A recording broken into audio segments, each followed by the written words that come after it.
Hello दोस्तों, कैसे हैं आप सब। एक बार फिर से आप सबका स्वागत आपके अपने चैनल टूरोपीडिया हिंदी पर। आज हम जिस देश के बारे में आपको बताने वाले हैं उस देश को दुनिया के सबसे छोटे देशों में गिना जाता है। ये देश 450 किलोमीटर से भी कम एरिया में फैला है और यहाँ की जनसंख्या भी काफी कम है और ये इतना छोटा है कि लंदन शहर के अंदर ये 3 गुना तक फिट हो सकता है। एक ऐसा देश है जिसके पास खुद की आर्मी नहीं है। इस देश के ज्यादातर लोग यहाँ के निवासी भी नहीं है। देश में रहने वाले ज्यादातर लोग या तो स्पेनिश या फ्रेंच है या पुर्तगाली है। छोटा देश होने के बावजूद इस देश में सबसे ज्यादा तंबाकू उत्पादन किया जाता है और यहाँ पर सिगरेट्स की स्मगलिंग करना परंपरा है। इस देश में दुनिया की सबसे बड़ी साइकिल रेस का आयोजन किया जाता है। स्कीइंग और वाटर स्पोर्ट्स यहाँ के मुख्य स्पोर्ट्स में से एक है। इस देश में नेशनल बैंक नहीं है और देश का खुद का करेंसी भी नहीं है।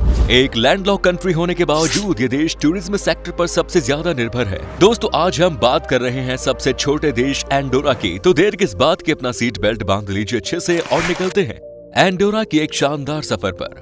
दोस्तों, सबसे पहले बता दें कि इस देश को आधिकारिक रूप से प्रिंसिपैलिटी ऑफ एंडोरा के नाम से जाना जाता है। एंडोरा की राजधानी है एंडोरा डे ला वेला और एरिंजल यहाँ का सबसे छोटा गांव है जिसकी जनसंख्या है केवल 1555। राजधानी शहर समुद्र तल से लगभग 1023 मीटर की ऊंचाई पर स्थित है, जो कि यूरोप का सबसे ऊंचा राजधानी शहर है और यही ही इस शहर की खासियत है। सबसे ज्यादा ऊंचाई पर बसे होने की वजह से अगर एंडोरा में कोई स्कीइंग के लिए आता है तो वो सबसे ज्यादा एंडोरा की राजधानी में आते हैं। इसके अलावा एंडोरा डे ला वेला को अंडोरा देश का कल्चर सेंटर माना जाता है और साथ ही यहाँ सरकार का सबसे मुख्य एग्जीबिशन हॉल है। एंडोरा के थिएटर और म्यूजियम भी यही है। इस शहर के ठीक बाहर पिज़ेरिया ला पियाजा नाम की एक जगह है जहाँ हर साल सर्दियों के मौसम में एंडोरा देश की परंपरा से जुड़ा एक म्यूजिक इवेंट के आयोजन किया जाता है। एंडोरा एक बेहद अनोखा देश है जो 2 दिग्गज देश फ्रांस और स्पेन के साथ पायरेनीज पर्वत के बीच में स्थित है। सीमाएं उत्तर में फ्रांस और दक्षिण में स्पेन से लगती हैं। ये एक लैंडलॉक्ड कंट्री है और यूरोप का 6ठा सबसे छोटा देश। साथ ही ये यूरोपीय माइक्रो स्टेट का सबसे बड़ा हिस्सा भी है। देश की पॉपुलेशन की बात करें तो आज की तारीख में एंडोरा में 78,000 लोग ही रहते हैं। एंडोरा देश की ऑफिशियल लैंग्वेज है कैटलन। कैटलन के अलावा इस देश के लोग स्पेनिश और फ्रेंच भाषा सबसे ज्यादा बोलना पसंद करते हैं। लेकिन भले ही ये देश दुनिया के सबसे छोटे देशों की लिस्ट में शामिल हो, लेकिन इंटरनेशनल लिविंग इंडेक्स के अनुसार जीवन के स्तर और गुणवत्ता के मामले में एंडोरा का नाम दुनिया के 12वें देश के तौर पर लिया जाता है। शायद ही आप लोगों को इस बात की जानकारी होगी कि एंडोरा दुनिया का 14वां सबसे पुराना देश है जो 803 ईस्वी पूर्व में निर्माण हुआ था। ये देश काफी ऐतिहासिक और अलग है। विश्व के भूगोल में अंडोरा देश का एक अलग ही स्थान है। इस देश में कई ऐसी बातें हैं जो इस देश को अन्य देशों से अलग करती हैं, जैसे कि भाषा, रहन सहन, वेशभूषा, संस्कृति, धर्म, व्यवसाय आदि। क्या आपको पता है कि एंडोरा में कोई नेशनल बैंक नहीं है? जी हाँ, सही सुना आपने। इसलिए अगर किसी को यहाँ लोन लेना होता है तो यहाँ के लोग प्राइवेट बैंक्स का सहारा लेते हैं। इतना ही नहीं, इस देश की तो अपनी करेंसी भी नहीं है। एंडोरा स्पेनिश पेसेटा या फ्रेंच फ्रैंक का इस्तेमाल करता था।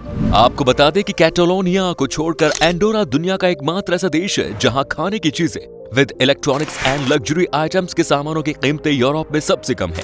साथ ही एंडोरा देश में दूसरी यूरोपियन देशों के मुकाबले टैक्स बहुत कम है। इसलिए यूरोप के कई बड़े लोग इस देश में रहना ज्यादा पसंद करते हैं। दोस्तों, हमने पहले भी बताया है कि एंडोरा की इकोनॉमी सबसे ज्यादा टूरिज्म पर ही निर्भर है। आपको जानकर हैरानी होगी कि इस छोटे से देश में हर साल 10 मिलियन से ज्यादा लोग घूमने आते हैं। लेकिन सवाल ये है कि भला 468 किलोमीटर में फैले इस देश में ऐसा क्या है जो यहाँ इतने ज्यादा लोग घूमने आते हैं? इसका पहला और मुख्य कारण ये है कि एंडोरा में वर्ल्ड क्लास रिजॉर्ट्स हैं। इसके अलावा एंडोरा में हर साल स्कीइंग और विंटर स्पोर्ट्स खेलने दूसरे देशों से काफी ज्यादा लोग आते हैं। इस देश में ज्यादातर रिजॉर्ट्स 290 किलोमीटर तक की ढलान पर है, इसीलिए ये देश स्कीइंग के लिए बेहद खास हो सकता है। एंडोरा में रहने वाले लोगों में ईसाई धर्म को मानने वालों की संख्या सबसे ज्यादा है। यहाँ 89% से ज्यादा लोग कैथोलिक धर्म को मानते हैं। एंडोरा देश का दूसरा मुख्य धर्म इस्लाम है, जिसे मानने वालों की संख्या यहाँ 0.8% है। आपको बता दें कि इस देश में रहने वाले ज्यादातर लोग इस देश के मूल निवासी ही नहीं है। दरअसल एंडोरा की 2/3 आबादी के पास तो एंडोरान सिटीजनशिप ही नहीं है। जी हाँ, इस देश में रहने वाले ज्यादातर लोग या तो स्पेनिश और फ्रेंच या पुर्तगाली है। यहाँ स्पेनिश लोगों की संख्या 43% है, जो एंडोरा में रहने वाले सबसे बड़े समुदाय के तौर पर जाना जाता है। दोस्तों, एंडोरा एक पहाड़ी देश है। यहाँ का लगभग 90% से ज्यादा हिस्सा पहाड़ों, वन, नदियों, झीलों और घास के मैदानों से बना है। पहाड़ी देश होने के कारण यहाँ खेती बाड़ी ज्यादा कामयाब नहीं हो पाती। एंडोरा की लगभग 5% जमीन ही खेती करने के लिए उपयोगी मानी जाती है, तभी तो इस देश में कोई खेती करना ज्यादा पसंद नहीं करता। एंडोरा देश का वातावरण काफी साफ माना जाता है। यहाँ के लोगों को बीमारियां कम ही होती है। एंडोरा के लोग सबसे ज्यादा जिंदगी जीने के मामले में दुनिया में चौथे स्थान पर हैं। हेल्थ मैट्रिक्स और कई सर्वे के अलावा 2017 में जारी की गई रिपोर्ट के अनुसार एंडोरा में प्रति व्यक्ति औसतन उम्र 81.2 साल है। अब आप सोचिए कि यहाँ जिंदगी जीना कितना हसीन हो सकता है। इसके अलावा ऐसा कहा जाता है कि एंडोरा में महिलाएं पुरुषों से ज्यादा जीती हैं। किसी भी देश की सुरक्षा के लिए वहाँ आर्मी का होना सबसे ज्यादा जरूरी होता है। इस दुनिया में लगभग सभी देशों के पास उनकी खुद की सेना है, लेकिन एंडोरा देश में ऐसा नहीं है। एंडोरा की कोई ऑफिशियल आर्मी नहीं है और न ही एंडोरा देश ने पिछले 1000 सालों में एक भी युद्ध में भाग लिया है। पायरेनीज में देश की अपनी पुलिस तो है, लेकिन कोई सेना नहीं है। देश की रक्षा की जिम्मेदारी पूरी तरह से स्पेन और फ्रांस की सेना पर होती है। भले ही एंडोरा देश सेना पर ज्यादा निर्भर नहीं है, लेकिन इस देश के लोग सेल्फ डिफेंस में काफी आगे होते हैं, जिसका सबसे बड़ा कारण यहाँ की सरकार ही है। हालांकि ये दुनिया के सबसे सुरक्षित देशों में से एक है, जहां पॉकेट मार, कार चोरी और उल्टी पुल्टी घटना न के बराबर है। दोस्तों, आपकी जानकारी के लिए बता दें कि एंडोरा सरकार किसी भी परिवार के सबसे मुख्य पुरुष व्यक्ति को हमले या इमरजेंसी में अपने परिवार की सुरक्षा के लिए कानूनी तौर पर बंदूक रखने की इजाजत देती है। यहाँ हर दूसरी फैमिली के पास गन होना बिल्कुल आम बात है। आम बात हो भी क्यों ना, जिस देश में सुरक्षा ही नहीं है, वहाँ लोगों को दूसरे तरीके से अपनी सलामती तो बचा के रखनी पड़ती है ना। इस देश के लोग काफी पढ़े लिखे हैं। आंकड़े के मुताबिक एंडोरा की लिटरेसी रेट है 100%। इसका कारण एक ही है और वो है यहाँ का सरकार। यहाँ की सरकार एजुकेशन के मामले में बड़े सीरियस है और यहाँ हर किसी को पढ़ाई करना जरूरी है। एंडोरा में स्कूलों का निर्माण तथा इनका रखरखाव करना एंडोरन ऑफिसर्स की जिम्मेदारी है। हालांकि इन स्कूलों के शिक्षकों का भुगतान फ्रांस या स्पेन करते हैं। एंडोरा के एजुकेशन लॉ के तहत 6 से 16 साल की उम्र के बच्चों को बेसिक एजुकेशन लेनी आवश्यकता है। देश में सरकार द्वारा मिडिल क्लास तक शिक्षा मुफ्त में प्रदान की जाती है। जैसा कि हम आपको पहले ही बता चुके हैं, आज एंडोरा अपना ज्यादातर पैसा टूरिज्म से कमाता है, खास तौर से विंटर स्पोर्ट्स के मामले में। लेकिन ये हमेशा से ऐसा नहीं था। पहले इस देश की इकोनॉमी सबसे ज्यादा टूरिज्म पर नहीं बल्कि तंबाकू के उत्पादन पर निर्भर करती थी। स्की रिजॉर्ट्स के पॉपुलर होने से पहले वो तंबाकू ही था जिसने देश की इकोनॉमी को आगे बढ़ाने में मदद की। इसी वजह से सिगरेट या सिगार यहाँ फ्रांस और स्पेन से बहुत सस्ते में मिलती है। आपको जानकर हैरानी होगी कि देश में सांत जूलिया डे लोरिया नाम का एक टोबैको म्यूजियम भी है, जहां इसके बारे में सारी जानकारी दी गई है। छोटा देश होने के बाद भी एंडोरा एक विकसित देश माना जाता है, लेकिन इसके बावजूद एंडोरा में एक भी एयरपोर्ट मौजूद नहीं है। अगर आप एंडोरा जाना चाहते हैं तो आपको फ्रांस या स्पेन के सड़क मार्ग से जाना पड़ेगा। दोस्तों, खाने के मामले में एंडोरा काफी रिच है। एंडोरा देश में सी फूड काफी ज्यादा पॉपुलर है। स्नेल्स खाना यहाँ सबसे ज्यादा पसंद है। इस देश का नेशनल डिश है एस्कुडेला। इस डिश को आमतौर पर सर्दियों में और क्रिसमस और हॉलीडेज में खाया जाता है। ये एक बड़ा मजेदार स्टू है और नॉनवेज लवर्स के लिए तो ये प्लेट में परोसा जाने वाला जन्नत है।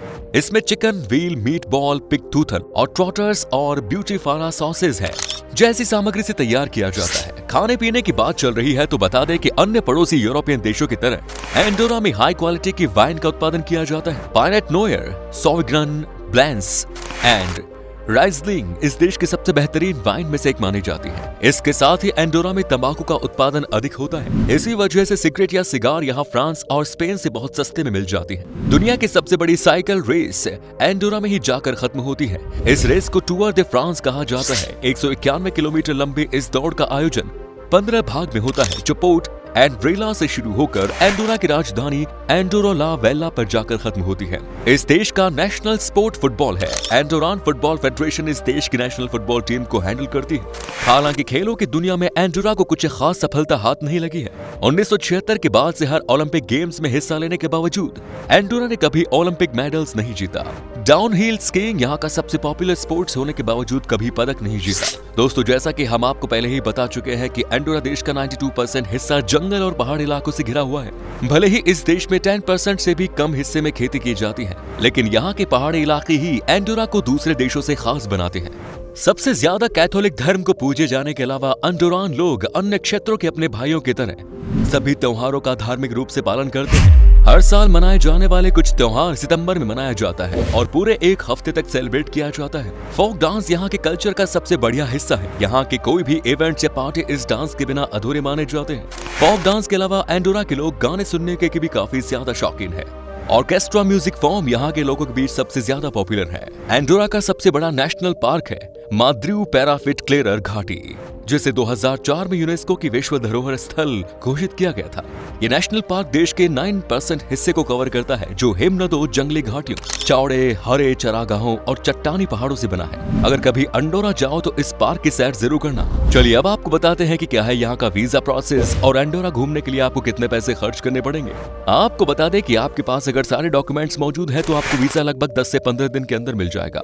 और अगर आप अकेले हैं तो आपको एंडोरा घूमने के लिए 7 से 8 दिन में लगभग 77,000 रुपए खर्च करने होंगे। दोस्तों एंडोरा की करेंसी है यूरो, जिसकी वैल्यू लगभग 85.30 भारतीय रुपए के बराबर है। तो दोस्तों ये था यूरोप के सबसे छोटे लेकिन खूबसूरत देश एंडोरा। कैसा लगा बताइए कमेंट्स में। क्या कभी आपने विजिट किया इस शहर को, और अगर की है तो आपका एक्सपीरियंस कैसा रहा ये भी हमारे साथ शेयर जरूर करें। उम्मीद करता हूँ कि आपको हमारा ये एपिसोड पसंद आया होगा। वीडियो को लाइक कीजिए और अपने दोस्तों रिश्तेदारों के साथ शेयर करना ना भूले। हमारे चैनल को भी सब्सक्राइब जरूर करें। वीडियो को अंत तक देखने के लिए सभी का शुक्रिया। फिर मुलाकात होगी नई वीडियो के साथ। धन्यवाद।